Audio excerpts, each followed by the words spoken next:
भाले अफगानों का हृदय तोड़ कर चले गए, जहरीले सांपों के घर में दूध छोड़ कर चले गए। और 2 लाइन फिर उठाना, जहरीले सांपों के घर में दूध छोड़ कर चले गए। इस दिन काबुल से अमरीकी हाथ छूटते देख लिया, हमने दुनिया के दादा का दम्भ टूटते देख लिया, हमने दुनिया के दादा का दम्भ टूटते देख लिया।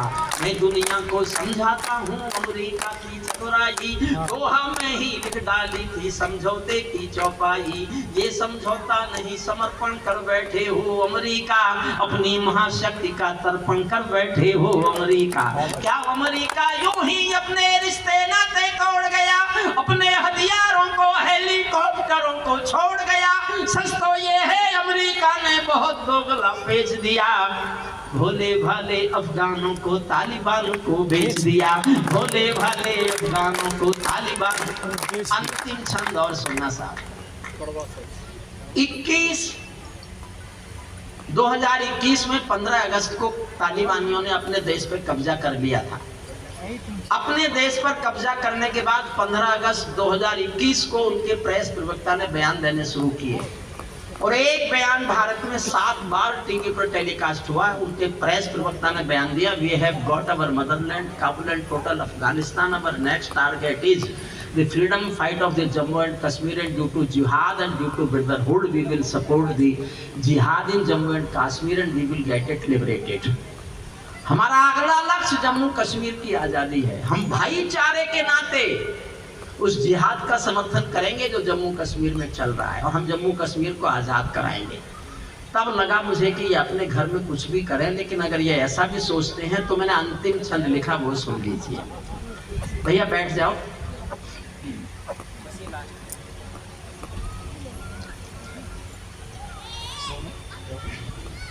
मुझे ऐसा लग रहा है कि मुझमें भी कब सम्मेलन बाकी है, मैं भी कुछ दिन।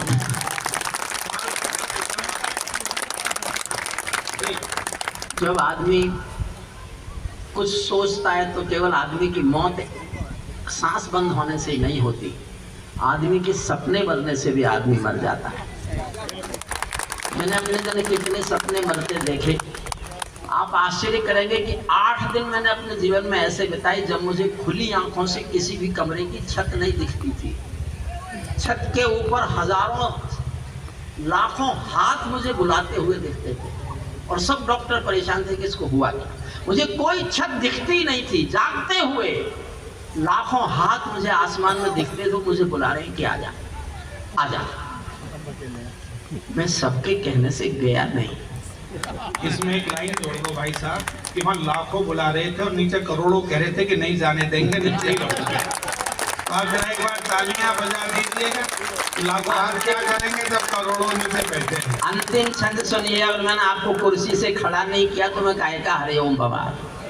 पप्पू पहलवान जी बैठ जाइए, भैया आदरणीय बैठ जाओ, आप भी बैठ जाओ, नीचे ही बैठ जाओ, खड़े तो आप मैं भी कर दूंगा। आप भैया बैठ जाइए। आदरणीय गंभीर मंत्रणा, अच्छा बहुत मन से आप सुना। अंतिम छंद और सुन लीजिए। तालिबान हो अपने घर में नाचो कूदो खेल करो। मैं क्या कहता हूँ उसे, भारत बोल रहा है। तालिबान हो अपने घर में नाचो कूदो खेल करो, जिससे चाहो जंग करो तुम, जिससे चाहो मेल करो, लेकिन मेरे कश्मीर के सपन देखना बंद करो। पाकिस्तानी गरम तवे पर हाथ सेकना बंद करो, पाकिस्तानी गरम तवे पर हाथ सेकना बंद करो। तालिबानी अब्बा चाचा जो भारत में आएंगे, तालिबानी अब्बा चाचा जो भारत में आएंगे, ओसामा की तरह समंदर में दफनाए जाएंगे, ओसामा की तरह समंदर में दफनाए जाएंगे। हम घाटी में आतंकी अभियान कुचल कर रख देंगे, कोयल के घर कौवों का अरमान कुचल कर रख देंगे, जो घुसपैठी घाटी में बारूदी गर्म हवा देंगे, हम उनको जन्नत की 70 हूरों से मिलवा देंगे, की 70 हूरों से मिलवा देंगे। संग किराए के ये गुंडे और तमंचे पिंडी के सौदागर बनकर बैठे हैं आतंकों की मंडी के। पहले इनको संविधान की परिभाषा में समझा दो, ना समझे तो फिर बुलडोजर की भाषा में समझा दो। बुलडोजर, ना समझे तो फिर बुलडोजर की भाषा में समझा दो। बंदूकों की गोली, ये भी करूंगा अभी बैठे। बंदूकों की गोली का उत्तर सद्भाव नहीं होता, हथियारों के लिए अहिंसा का प्रस्ताव नहीं होता, कोई विषधर कभी शांति के बीज नहीं बो सकता है, और भेड़िया शाकाहारी कभी नहीं हो सकता है, और भेड़िया शाकाहारी कभी नहीं हो सकता है। धरती पर हत्यारी बंदूकों ने दर्पण नहीं किया, दुनिया में आतंकवाद ने कभी समर्पण नहीं किया, ये केवल कुचला जाता है, दूसरी राह नहीं होती, संकल्पों के निर्णय को जग की परवाह नहीं होती। जिस दिन भारत आतंकों पर पूर्ण विजय पा जाएगा, उस दिन पाकिस्तान हमारे चरणों में आ जाएगा, उस दिन पाकिस्तान हमारे चरणों में आ जाएगा। भारत ने अब समझौतों का आदी बनना छोड़ दिया, भारत ने हर समझौते का आदी बनना छोड़ दिया। और दूसरी लाइन जो पढ़ने जा रहा हूं, समर्थन करो तो ऐसा करना कि मुझे लगे मैंने कुछ गलत नहीं लिखा, और आपको लगे आपने गलत लिखा है तो सब चुप रह जाना। ललित जायसवाल जी, मैं वचन देता हूं कल से इस लाइन को नहीं पढ़ूंगा, मैं मान लूंगा मैंने गलत लिखा है, लेकिन आपको लगे मैंने कोई गलती नहीं की, मैं मजबूर हूं आज ये लिखने के लिए। मैंने 1947-48 के डिवीजन के टाइम के वो डॉक्यूमेंट पढ़ लिए जब भारत पाकिस्तान का बंटवारा हुआ था, इसलिए मैंने लाइन लिखी है। और आपको लगे मैंने ठीक लिखा है तो समर्थन इतना करना कि मैं डरना बंद कर दूं कि मैंने कुछ गलत लिखा है। देखना चाहता हूं आप कितना समर्थन करते हैं या मेरा विरोध करते हैं। भारत ने हर समझौते का आदी बनना छोड़ दिया, भारत ने हर समझौते का आदी बनना छोड़ दिया, कुछ बातों में हमने बापू गांधी बनना छोड़ दिया। वाह वाह वाह, बहुत बढ़िया।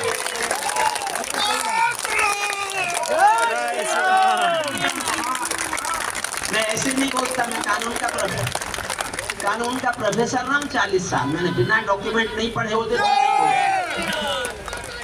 जय जय। छिपाई गई भारत से ये बात, किसी दल ने कहने का साहस नहीं किया। जनसंख्या के नाम पर, जनसंख्या के आधार पर जमीन बटी थी। 33 करोड़ कुल थे, 21 करोड़ हिंदू थे, 11 करोड़ हमारे दूसरे भाई थे। 1/3 मानकर 1/3 जमीन दे दी गई पाकिस्तान को। 1/3 जमीन उन्होंने इस शर्त पर ली कि हम 1/3 हैं, लेकिन फिर 3 करोड़ गए नहीं। उनके हिस्से की जमीन वापस क्यों नहीं मांगी गई?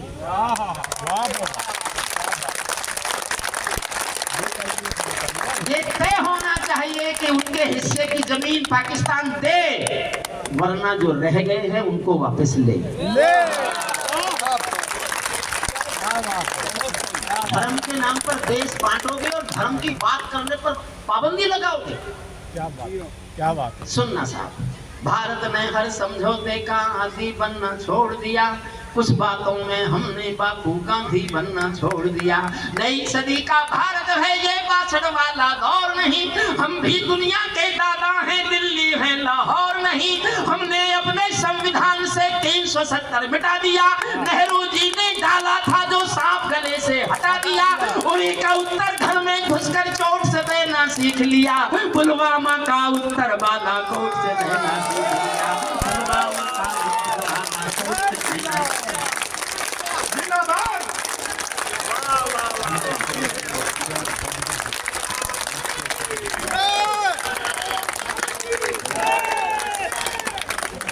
मैं आपका आभार मानता हूँ, ये इलाज मेरा डॉक्टर नहीं कर सकते थे, मैं इसलिए उनकी मर्जी के खिलाफ चलाया कब सम्मेलन करने की। मैंने कहा तुम मुझे दवाइयों से ठीक नहीं कर सकते, मुझे मेरी जनता का प्यार ही ठीक कर सकता है। नई सदी का भारत है, बस थोड़ी बची है। और मैं माफ़ी चाहूँगा, मैं थोड़ा अनकम्फर्ट फील कर रहा हूँ, यहाँ से जाने की भी माफ़ी चाहूँगा और नहीं पढ़ने के लिए भी माफ़ी मांगूंगा मैं आपसे। मैं नहीं चाहता कि डॉक्टर ये कहे कि तुमने गलती कर दी, मैं चाहता हूँ उनको मैं यकीन दिलाऊं कि मैंने कोई गलती नहीं की, मैंने ठीक किया है जाके। नई सदी का भारत है ये 62 वाला दौर नहीं, हम भी दुनिया के दादा हैं, दिल्ली है लाहौर नहीं। हमने अपने संविधान से 370 मिटा दिया, नेहरू जी ने डाला था जो सांप वाले से हटा दिया, उरी का उत्तर घर में घुसकर चोट से देना सीख लिया, पुलवामा का उत्तर बालाकोट से देना सीख लिया। दिल्ली दिल रावलपिंडी के दिल में जब खोट दिखाई देता है, रावलपिंडी के दिल में जब खोट दिखाई देता है, उनको सपनों में भी बालाकोट दिखाई देता है, उनको सपनों में भी बालाकोट दिखाई। एक लाइन पढ़ रहा हूँ, देखना चाहता हूँ मेरा जोश ज्यादा है या आपका जोश ज्यादा है, और मैं हार के जाना चाहता हूँ, मैं चाहता हूँ आपका जोश ज्यादा दिखे, आप जीते जोश में। एक लाइन सुनना, रावलपिंडी के दिल में जब खोट दिखाई देता है, उनको सपनों में भी बालाकोट दिखाई देता है। हमने डर को कूटनीति से दूर हटा कर रखा है, हमने डर को कूटनीति से दूर हटा कर रखा है, दिल्ली के सिंहासन पर एक शेर बिठा कर रखा है।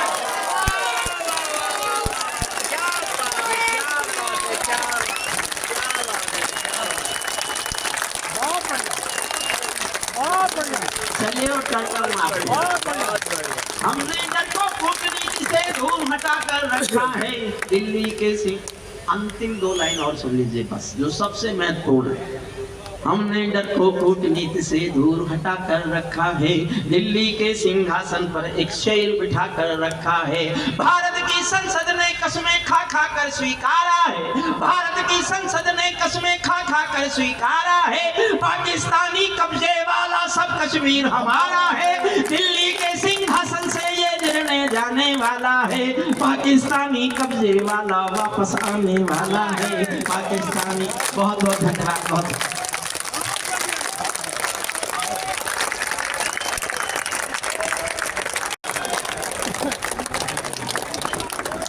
देखिए, बैठिएगा। ये मुझे पता था कि भाई साहब ये तो तब है जब उनकी तबीयत खराब। बैठिएगा। मैं चाहूंगा कि जो जहां खड़े हैं वो वहीं से ही स्वागत करें पवार जी का, और ये तो तब है जब वो थोड़े से अस्वस्थ हैं।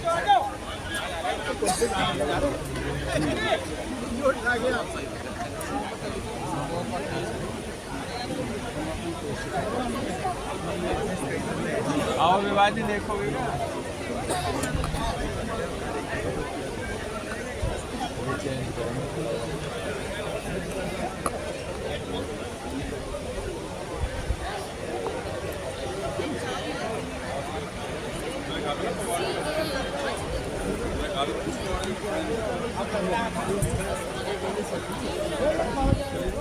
जो लोग खड़े हैं मैं उनसे आग्रह करूंगा कि वो कृपया बैठ जाएं।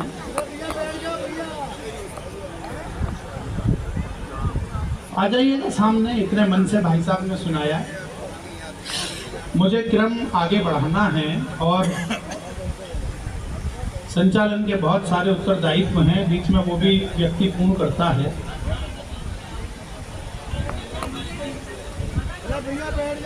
नहीं, जो लोग आ गए हैं मंच पर, मैं आग्रह करूंगा कि क्या वो नीचे आ जाएं। मंच का हमारा एक प्रोटोकॉल है। बहुत सारी शुभकामनाएं आपकी मिली हैं, कृपया एक बार आगे आ जाएं। और जो लोग बैठने के क्रम में हैं वो एक बार तालियां बजाएं पुनः हमारे पवार जी के लिए। मैं कामना करूंगा कि वो स्वस्थ रहें, शतायु हों और उनका आशीर्वाद हमेशा हमेशा हम पर यूं ही बना रहे। 370 धारा खत्म होने का उन्होंने जिक्र किया, आपने भी खूब मन से भरपूर तालियां बजाई। मैं जिस कवि को की तरफ आपको लेकर चलना चाहता हूं वो हास्य व्यंग के अद्भुत कवि हैं। अभी पिछले दिनों मैंने उन्हें 500 रुपये दिए और मैंने कहा कि सर्वेश भाई जरा इसके छुट्टे चाहिए, मुझे खुले पैसे चाहिए। तो सर्वेश बाबू ने मुझे 130 रुपये वापिस किए। मैंने कहा और बाकी? बोले 370 खत्म। तो 370 ऐसे भी खत्म हो जाता है। भैया जी को प्रणाम करता हूँ, काफी अच्छी रील बना रहे हैं, इसका दुरुपयोग मत करना। ऐसा नहीं हो सर मेरा लगा तो धड़ मल्ली का चेहरा मत का लगा, कपड़े वो उतारे, इज्जत मेरी खराब होनी शुरू हो जाए। और हिंदुस्तान का आदमी सारे काम टेक्निकल तरीके से निपटाता है। हमारे यहाँ चांदनी चौक में एक चला गया फोटोग्राफर की दुकान पर, बोले भैया पासपोर्ट साइज का ऐसा फोटो खींच दे जिसमें सिर भी आ जाए जूते भी आ जाए। उसे पता नहीं था फोटोग्राफर शालीमार गार्डन का रहने वाला है। उसने एक लाइन में निपटाया, बोला ऐसा कर जूते उतार कर सिर पर रख ले, दोनों एक साथ ही आ जाएंगे। बजा दीजिए थोड़ी सी तालियां, क्योंकि मुझे वातावरण भी बदलना है, आपका मन भी बदलना है। और भैया जी हमारे काफ़ी हष्टपुष्ट व्यक्ति हैं, खाते पीते आदमी हैं, मोहब्बत करते हैं, पर इनकी मोहब्बत का परिणाम दूसरा है। मैं ये कहूँगा इनके लिए कि तेरी याद में खा खा के ये इतना मोटा हो गया है, पहले था गिलास आजकल लोटा हो गया। ये मोहब्बत के असर के लिए भी आप थोड़ी सी तालियां बजा दें। और मैंने कहा ये बात मन से जुड़कर सुनिएगा। मैं जिस रचनाकार को आमंत्रित कर रहा हूँ उनका नाम डॉक्टर सर्वेश अस्थाना है।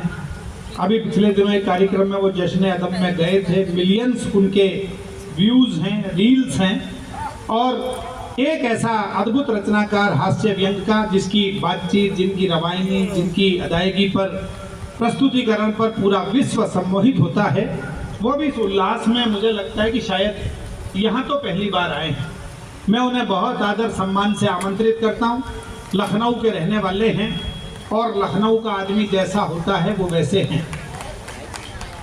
अभी पिछले दिनों मैंने उनसे पूछा कि अस्थाना जी, यदि एक बल्ब लगाना पड़े आपके लखनऊ में तो कितने लोगों की ज़रूरत पड़ेगी होल्डर में बल्ब लगाने के लिए? तो अस्थाना जी ने कहा कि 35-40 लोगों की ज़रूरत पड़ेगी। मैं कि इतने छोटे से काम में इतने लोग क्या कहेंगे? बोले अरे प्रवीण बाबू, लखनऊ है, एक आदमी बल्ब लगाएगा और बाकी 34 कहेंगे वाह वाह क्या बल्ब लगाया। तो एक बार जरा तालियां बजा दीजिए ये कहकर कि वाह वाह क्या अस्थाना जी को बुलाया। एक बार भरपूर तालियों से स्वागत कीजिए।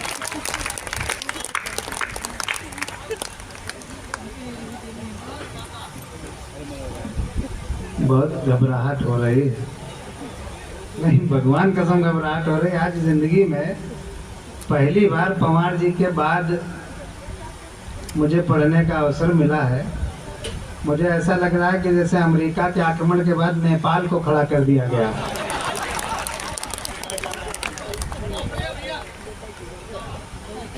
प्रवीण हमारे बहुत पुराने मित्र हैं और तेजनैन भी हमारे पुराने मित्र हैं। प्रवीण बहुत निष्ठापूर्वक काम करते हैं। कवि सम्मेलन में जब होते हैं तो पूरी तरह कवि सम्मेलन में होते हैं। मेरा मन है कि एक बार प्रवीण के लिए आप लोग बहुत अच्छी तालियां बजा दें, क्योंकि